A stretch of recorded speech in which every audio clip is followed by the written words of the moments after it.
David, before a CEO goes public, right, there's a lot of things that they're going to be doing for the first time in the public space. What are some good training things that you would suggest for them? Great question. I'd focus in on the communications. Management teams of public companies need to be excellent communicators. And the IPO Roadshow is the first crucial communications opportunity. So as you approach the roadshow, management needs to be trained in presentation delivery skills, messaging structure and consistency, and Q&A. When I coach the C-suite in this, the number one thing I work on in terms of delivery is to make sure they come across as passionate about the company and the company's story.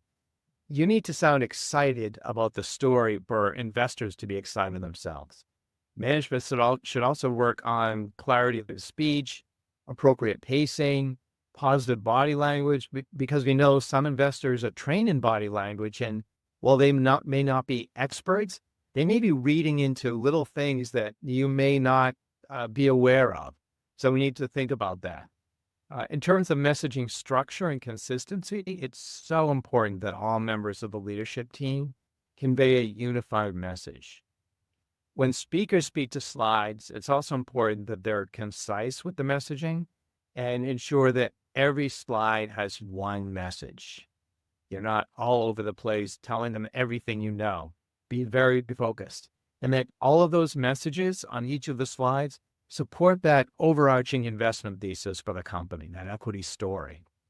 And then there's the Q&A preparation, probably the most important of all, where you need to ensure that management is well prepared to provide effective, on-message answers to the most likely questions they'll get from investors, especially those tough questions they don't want to get.